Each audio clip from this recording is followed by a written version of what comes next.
السلام علیکم ورحمۃ اللہ وبرکاتہ۔ دینی تعلیم کا رسالہ نمبر 2، سبق نمبر 5، مسلمان ہونے کا مطلب۔ الفاظ و معانی پہلے ہیں، پھر اس کے بعد مضمون ہے، ٹھیک ہے۔ یہ دیکھیں الفاظ و معانی، پہلا لفظ ہے محنتی، اس کا معنی ہے محنت کرنے والا۔ دوسرا لفظ ہے شوق، کسی کی مقصد کو حاصل کرنے کی تڑپ، لگن۔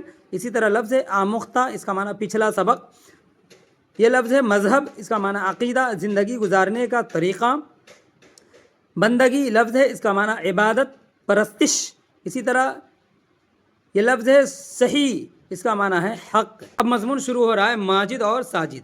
ماجد اور ساجد دونوں محنتی لڑکے ہیں، اپنا سبق خود نکال لیتے ہیں، سمجھ کر پڑھتے ہیں اور شوق سے یاد کرتے ہیں، ایک دوسرے کو آموختہ سناتے ہیں، یعنی پیچھے کا سبق۔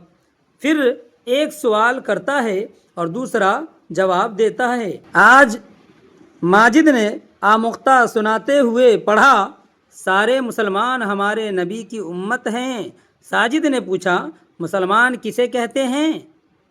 ماجد نے جواب دیا، ہم سب مسلمان ہیں۔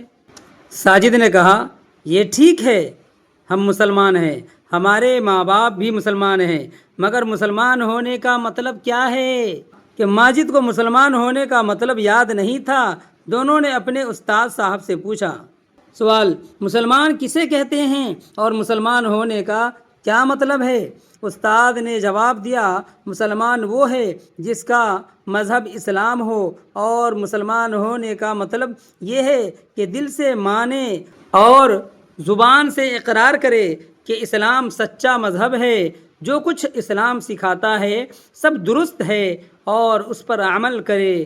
ماجد نے کہا، حضرت اسلام کیا سکھاتا ہے؟ استاد، اسلام یہ سکھاتا ہے کہ اللہ ایک ہے، وہی بندگی کے لائق ہے، سارے نبی سچے ہیں، حضرت محمد مصطفیٰ صلی اللہ علیہ وسلم خدا تعالیٰ کے بندے اور رسول ہیں، قرآن شریف خدا کی کتاب ہے، جو کچھ قرآن شریف میں ہے سب صحیح اور درست ہے۔ الحمدللہ ہمارا یہ سبق مکمل ہوا یہیں پہ، اور آپ نے سمجھا کہ مسلمان ہونے کا مطلب کیا ہے، کہ انسان دل سے اللہ تعالیٰ کو مانے اور زبان سے اقرار کرے، اور اسی طرح یہ بھی مانے کہ حضرت محمد مصطفیٰ صلی اللہ علیہ وسلم اللہ کے بندے اور رسول ہیں، اور اسی طرح جناب محمد رسول اللہ صلی اللہ علیہ وسلم کی پیاری شریعت جو ہمیں سکھاتی ہے، جو ہمیں تربیت دیتی ہے، جو ہمیں گائیڈ لائنز دیتی ہے، ہم ان کے مطابق پوری زندگی کو ڈھالیں۔ آج کا سبق کا خلاصہ تھا۔ جزاک اللہ خیر۔ السلام علیکم ورحمۃ اللہ وبرکاتہ۔